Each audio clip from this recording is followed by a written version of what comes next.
No, the hypocrisy is breathtaking. The hypocrisy is breathtaking, honestly. No one is on your side. Understand this. You have to know this. I mean, even those so-called woke celebrities, the pro-Palestinian celebrities, the Mark Ruffalos, the John Stewart's, what have you, Billie Eilish, Brad Pitt, whoever else. Are you forgetting the fact that these people are multimillionaires? Are you forgetting that fact? I mean, like John Stewart, ranting and raving all of his moral outrage about this or that policy, about Trump, about Israel, about Gaza, what have you. Nobody needs you to shout until you're red in the face. Nobody needs you to crack jokes and to expose injustice and so forth. You're worth over $100 million. We shout and rant and rave. That's what we do. That's what we do because we're not multimillionaires. We don't have the financial power and the financial influence to purchase policy changes. We don't need a Mark Ruffalo to stand next to us at a protest, holding up a sign, getting arrested wearing his keffiyeh. This man has access to tens of millions of dollars. Senators don't cost that much. Congress people don't cost that much. You have a credit limit on your Visa card that you could pay as much as what lobbyists pay out, what they spend. You understand? Put money on the table. That's what you need to do. We don't need tweets from you. We tweet, we protest, we make content and so forth because that's all we can do. Those are the resources that we have, but that's not all that you can do. We don't have the resources that you have, but then we're supposed to be grateful when you use your so-called platform to say something positive, just to say something positive about Palestine. What about using your money? The millions of dollars at your disposal that your platform gives you. Use that money to buy some politicians the same way CEOs do. I mean, I know we're not supposed to criticize or as they say, look a gift horse in the mouth because maybe we'll alienate these obscenely wealthy celebrities who are lavishly rewarded, for play acting and making jokes. And if they show any sign, small sign of basic human morality, then we're supposed to treat that as very fragile and very brittle because maybe their egos will get bruised and then they'll abandon their support for Palestine. But I'm saying, what support? What support? We don't need your words. We need your millions. Let's be honest. We have words. Us, the normal people.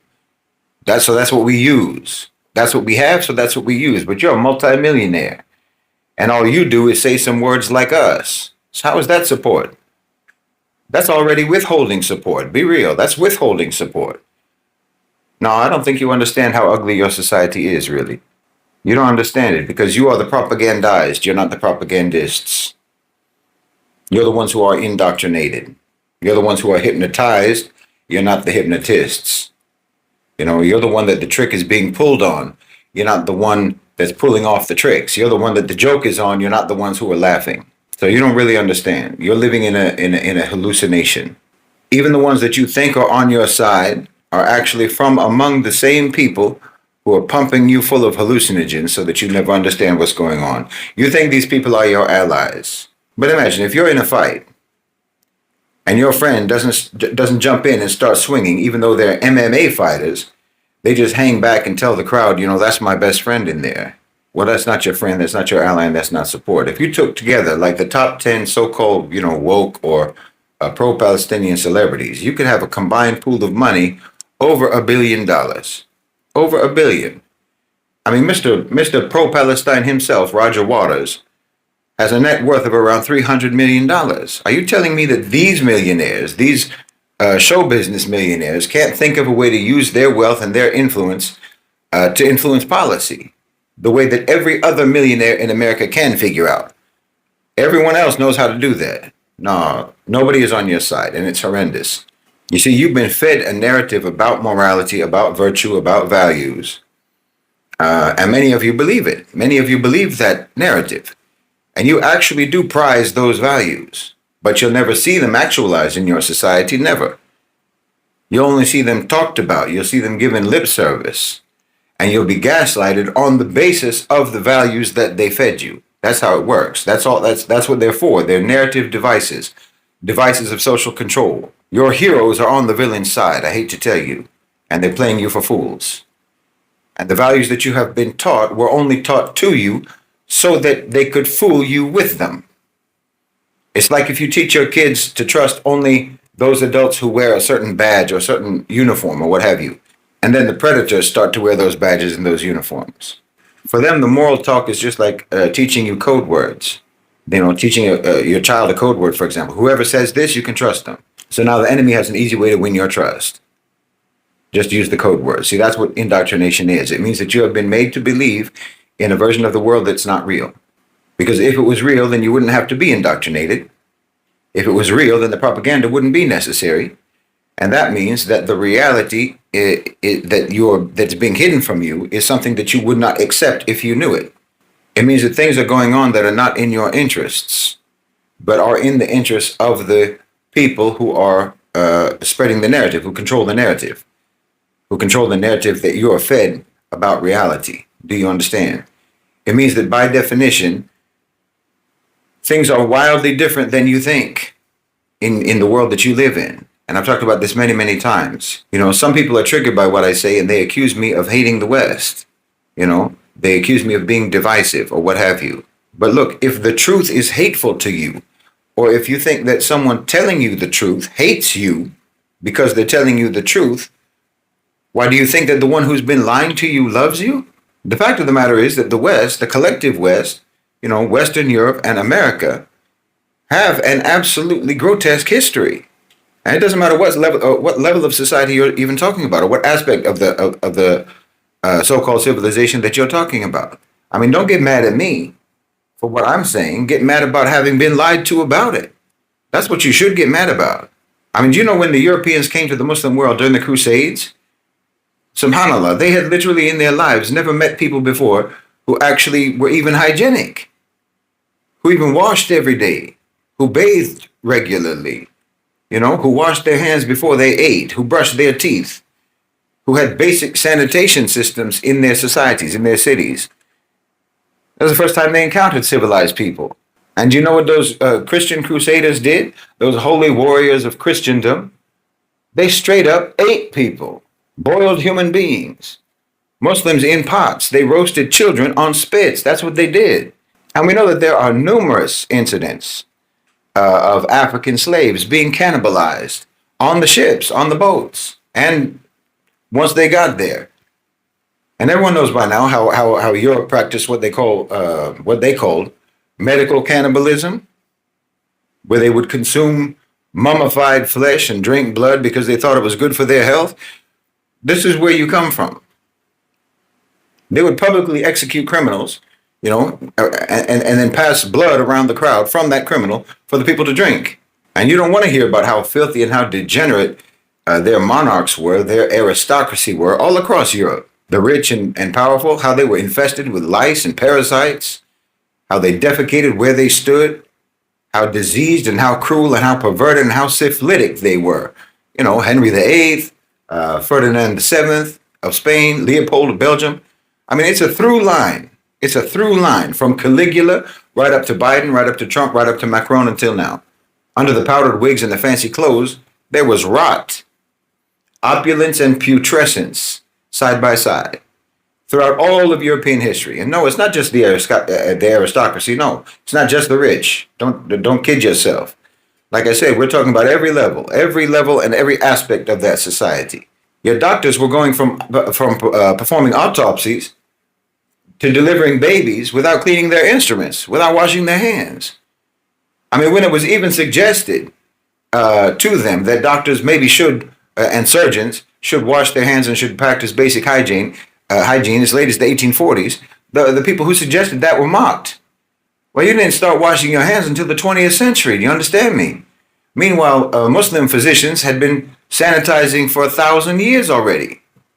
In Europe, they would hurl excrement from their windows into the street, literally dumping filth on the people's heads. You had to legislate that to make them stop.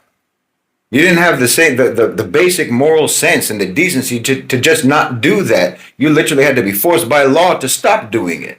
The River Thames in London was a moving cesspit. You didn't even build sewers until the 1850s. Meanwhile, Muslims had underground water disposal pipelines for centuries. I'm not saying that you weren't smart enough to do it. I'm saying it wasn't a priority for you. You didn't even think it was important to not have filth in your city.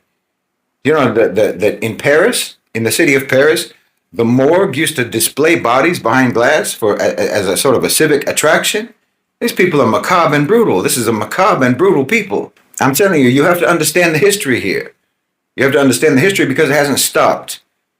Just look at the forced starvation in Gaza, sponsored by the United States of America. Well, this isn't the first time. From the engineered famine against the Irish by the British, the potato famine so-called, to the Germans in East Africa, they starved those people too. They burned their crops, they seized their food. Entire regions were forced into starvation as policy. Same in India in 1943 in Bengal. In Kenya in the 1950s, you had detention camps, you had forced labor, you had torture, you had castration, you had sexual assault, all systematic. You know, France fired nuclear devices in the Algerian desert, and they buried contaminated waste under the sand. As savage as you were to people overseas, you were just as bad to your own. Like I said, in Ireland, you had those mother and baby homes, the Magdalene laundries by the Catholic Church. They were nothing but sadistic torture chambers. That operated deep into the 20th century. The State Commission in Ireland counted thousands of child deaths at those facilities. Those laundries were nothing but forced labor camps.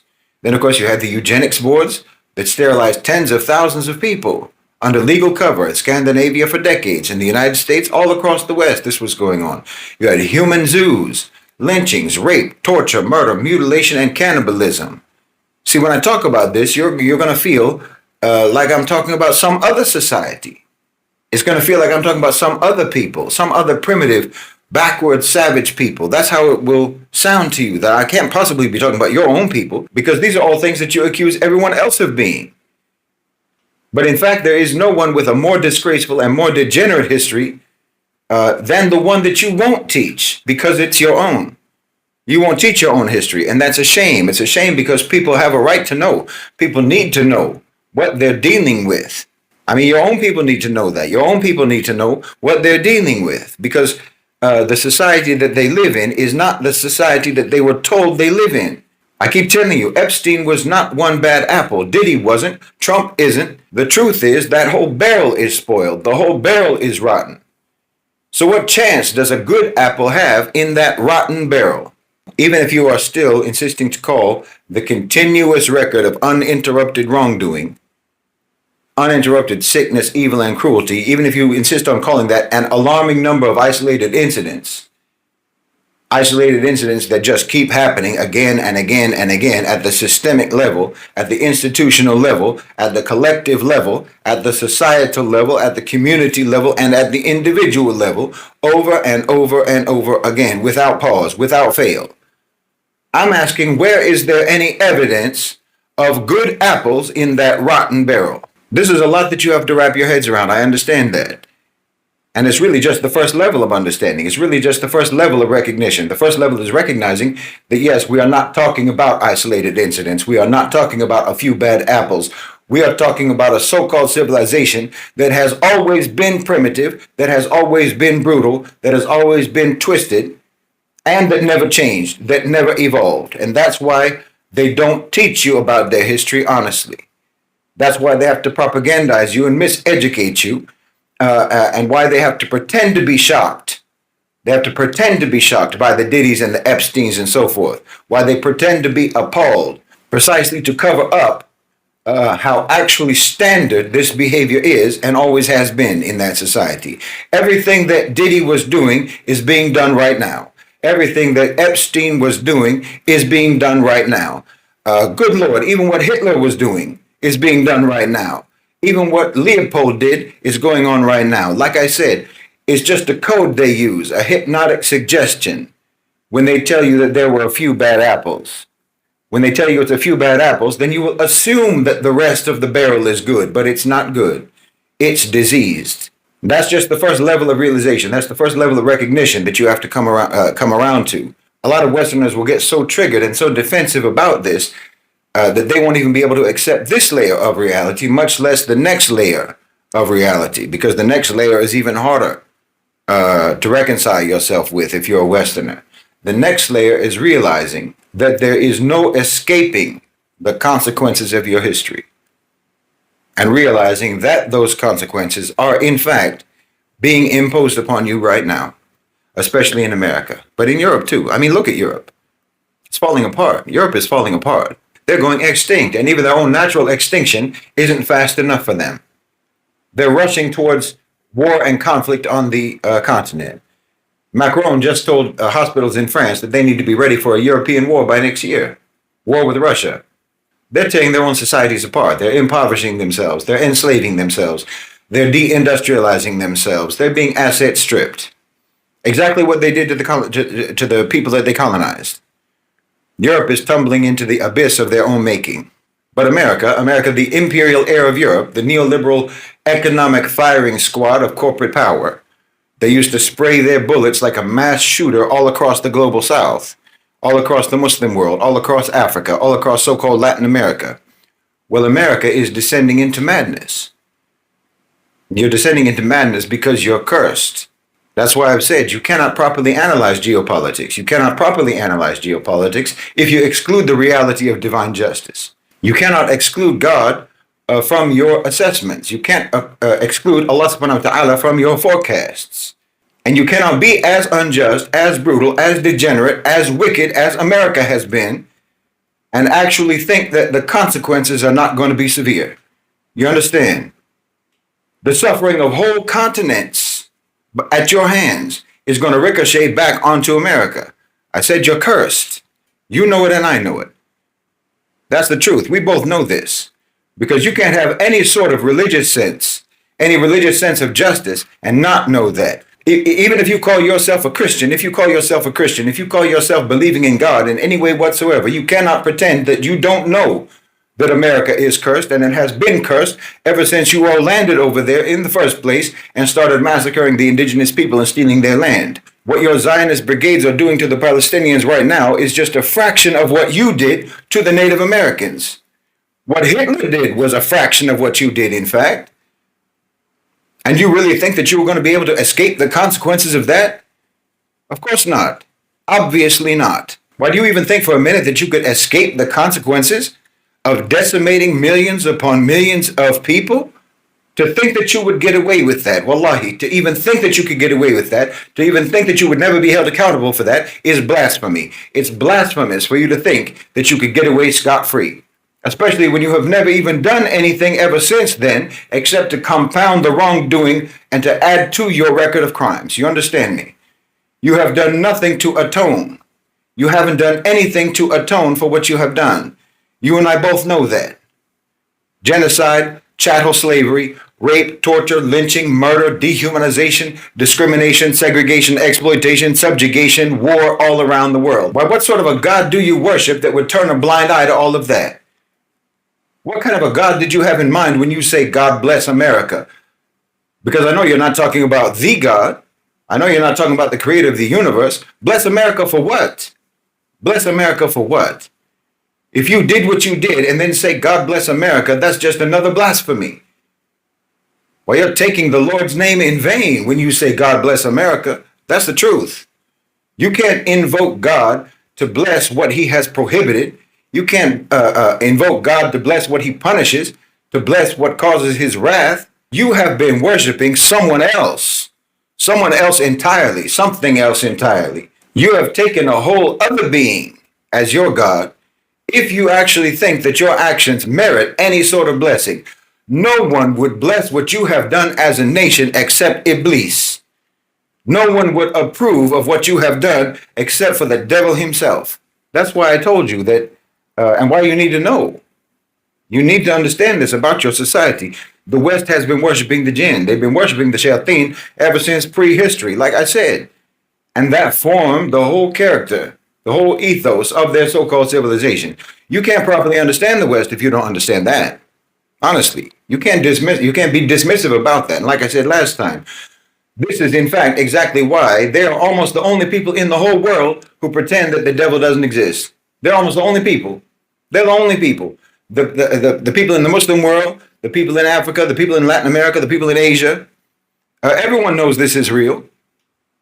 Even in places like Russia and China, after decades of state-imposed atheism, Most people there even also still accept this reality. Different people in different places call the jinn different things, sure. Demons, ghosts, fairies, spirits, whatever the case may be. But we know the reality. We know the reality of the unseen. But your so-called civilization insists on denying it. Exactly the same way that they deny everything else that's true about reality, that's true about themselves. While their denial is conspicuous in this way, it's a protective, defensive denial. Because no one else is more closely aligned, in fact, and more subservient to the shayateen as much as your society. So that denial is part of what is expected of you. That's part of the cover-up that is expected of you. And that's just par for the course with you, because anyway, you cover up everything already as it is. Now listen, again, I'm not attacking you. Understand me. Please understand me. If your house is on fire and I come to tell you that your house is burning and you need to get out, are you going to get defensive because you think I'm insulting your house? Use your mind. There's a poison gas leak in your building, and your building manager is trying to tell you that everything is fine, and I'm trying to tell you that it's going to kill you. You tell me which one of us, me or that manager, cares more about you and more about your welfare and your well-being. Don't get mad at me. Well, I think that the gas has already gotten to your brain if you can't think straight enough to know that I'm trying to tell you something for your own good. Look, I'm telling you, there is no way to escape the consequences. Okay, I didn't do this to you. Your ancestors did this to you. Your own ancestors did this to you. Your ancestors and your leaders today, your media today, your schools today. Like I said, recognizing and acknowledging the reality of what your ancestors really did and what they really were, and yes, who they really worshiped, understanding that is just the first layer. And as soon as someone accepts this reality, that layer, they just accept that. Then they'll jump immediately to, well, how do we make a change? I'm not like my ancestors. Isn't that good enough? How do we make a change so that we can avoid these negative consequences? Because they haven't accepted that second layer, that most important second layer, which is that the consequences cannot be avoided, cannot be evaded, cannot be resisted, and cannot be defied.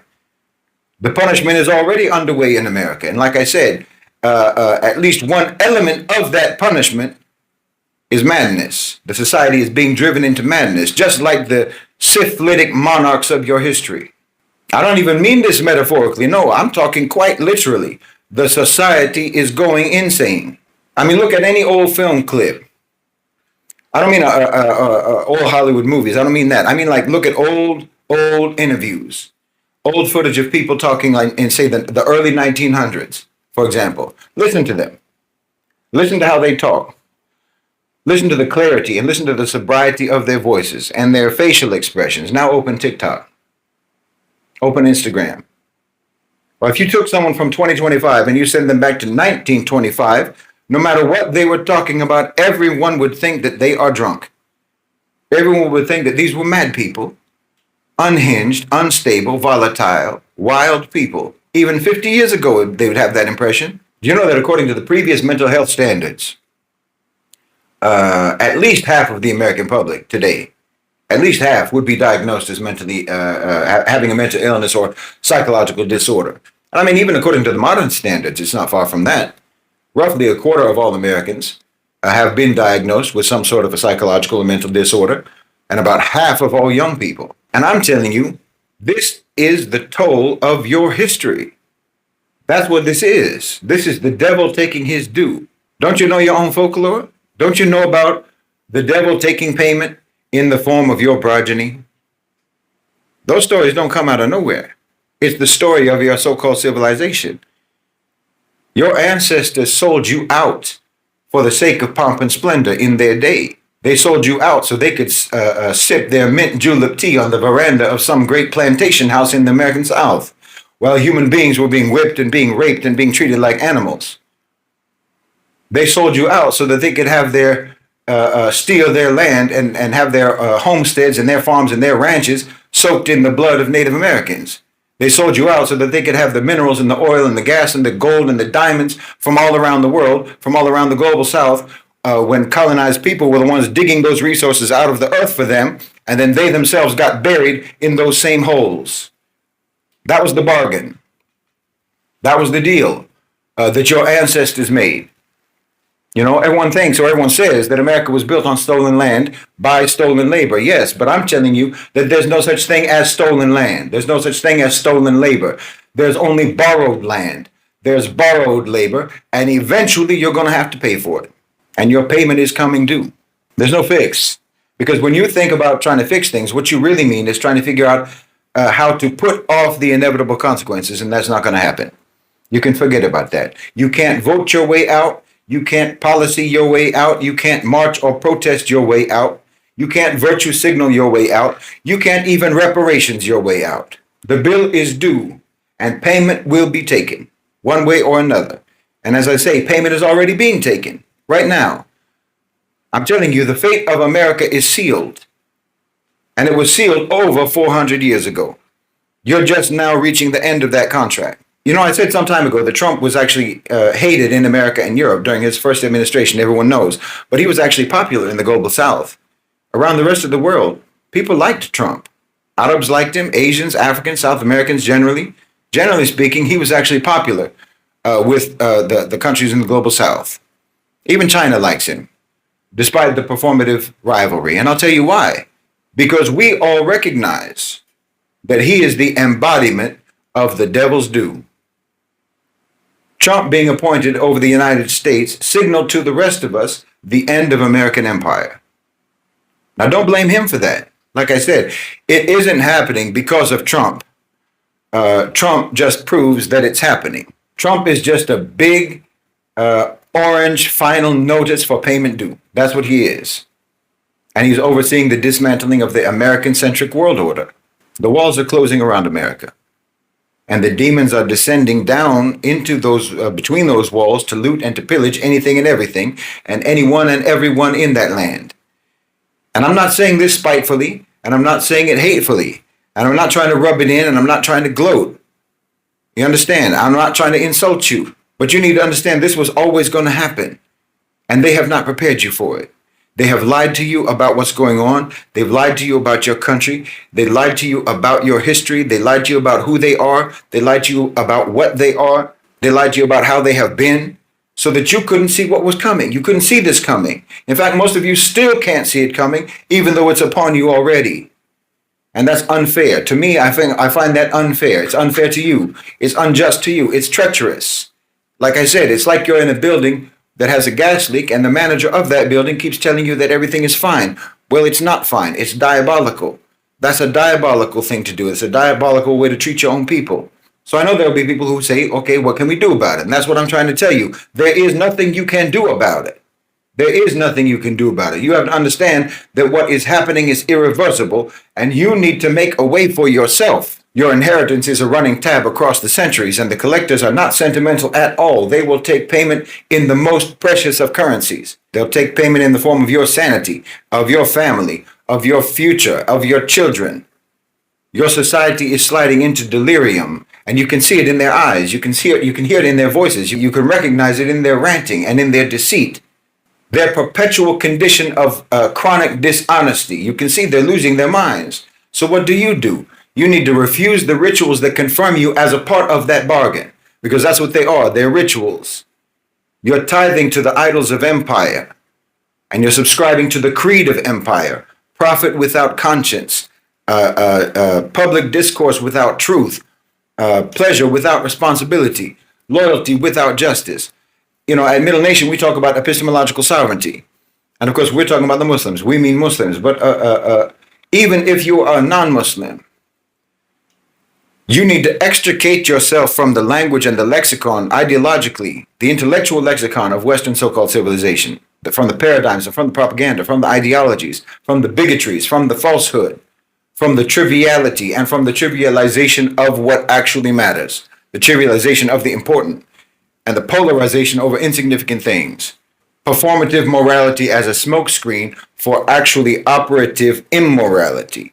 You need to learn to speak in words that actually carry weight. Don't just repeat slogans, slogans and talking points. Break the hypnosis of the entertainment that they're playing for you to drown out the alarm bells that are supposed to inform you that your house is filling up with gas. Partition your household, partition yourself with a disciplined approach to information and discourse. Seal yourself off from nonsense as much as you can. Wallahi. Don't just shrug when people spew nonsense. It's not innocuous. You shrug, you expose your jugular, and that's the whole point. You understand me? Don't let your guard down when people start talking nonsense. That's when you need to put your guard up, because they're talking nonsense for a reason. And you need to try to reduce your dependency on the systems that are collapsing right now. Debt is a leash. You need to cut it, even if that means self-imposed harsh austerity in your lifestyle. You need to get yourself out of debt. Consumption is also a leash. The less you consume, the more you're going to be able to breathe. Remember, this isn't about trying to change what's happening. This isn't about trying to change what's happening. It's about trying to survive what's happening, because it's going to happen either way. It's about trying to survive and hopefully getting through it in a way that will allow you to thrive. So you need to accept the fact that the empire is going to keep, rearranging the furniture to distract you from the fact that the whole structure is falling apart. They're going to continue to feed you slogans and contradictory policies and pronouncements and news and misinformation and promises. You need to ignore all of that. They're going to try to auction both nostalgia and cartoonish hope. They're going to package decline as renewal. They try to sell you therapy for the wounds that they themselves keep inflicting on you. And you need to try to disconnect you need to disconnect from those headphones.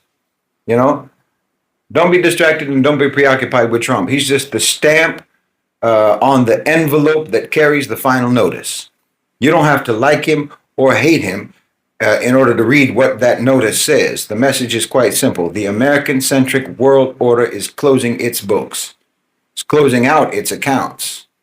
And most of the world has already adjusted to this reality. Most people in the world are already prepared for the life after that. They have new partnerships. They have new circuits of capital. They have new corridors of trade. Your leaders hid this update from you by MAGA spamming you. So now you have to prepare yourself without them. Like I say, no one is on your side. So prepare. Don't panic. Prepare. Try to learn a craft, for example, that produces value independent of the centralized system. Grow something edible. Fix something broken. Keep modest reserves for yourself in food, water, essential goods, and so forth, essential tools, and share them on a reciprocal, community-building basis. Try to remove all theatrics and performance from your life, from your behavior, from your personality. Try to rotate yourself away from device screens and towards studies, away from algorithms towards actual people, away from outrage towards service. These are very old instructions, and they work before empires rose and they work after empires fall. If your convenience rests on someone else's pain, then you need to become comfortable with inconvenience. You need to guard your mind. Your culture markets derangement as liberation. You need to protect your children's innocence the same way that you would protect their lungs in a house full of poison gas. Don't outsource the formation of your children's character and their personalities and their minds. Don't outsource that to their iPads and their devices. Because remember, the devil will take your children as payment for your ancestors' debt if you allow your children to be currency. So protect your family. Gather your own people. Gather your people. Choose a small circle and formalize mutual obligations. Write them down. Share meals, share costs, share childcare, share transport, share learning. When supply lines snap, and they will, those bonds will hold. They'll also keep you human in a time that drains people of their humanity. And if you're Muslim, and really even if you're not Muslim, because this truly is essential, turn your face to Allah subhanahu wa ta'ala. Pray for the courage to pay what you owe in repentance. Pay what you owe in repentance before it's taken in punishment. And pray for the rulers, even the ones that you resent. Pray that they will be saved from doing harm and from being harmed. And that Allah subhanahu wa ta'ala will use them as instruments of justice, even despite themselves. Pray for the oppressed, at home and abroad. Pray that they will be given relief, that they'll be given dignity, and that they'll be given victory without corruption. Don't confuse patience with passivity. Endurance is a weapon. Endurance is a weapon. And it gives you time to decide what the next right move is, what the next right decision is going to be. And then one decision after another, that becomes your life. The devil's due is real. That bill is older than any voter roll. It's thicker than any law book. Your ancestors opened the account with conquest and with cruelty, and every generation has added line items: wars, theft, deception, degradation, and so forth. And the compounding interest on that debt became your culture. You are both unfortunate enough and blessed enough to be alive at the moment of reckoning. It's very heavy, but it's also an honor. You can choose to be better ancestors to your descendants than yours were to you.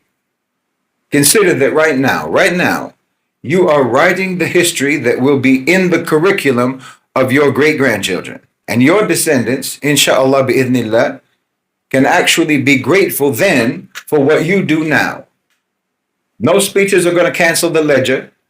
No speeches are going to rewrite the record. But a household can change its fate. A community can change its fate. A people can repent. And they can rise. And they can live as witnesses and custodians, answerable to God, mindful of the consequences of their actions, the reality of consequences of their actions. They can be stubbornly decent in an age of indecency and ruin. So audit your income for injustice. Audit your habits for self-destructive tendencies. Keep your eyes open. Keep your tongue truthful. Keep your mind sharp, and keep your hands productive. Try to settle your account as best as you can with Allah subhanahu wa ta'ala while you can. And protect the people who have been entrusted to you, and try to build a way for them to live when this old order finally does collapse completely upon itself. Because if you do this, then the collectors won't find anything that they're looking for when they come to your house to collect on your ancestors' debts.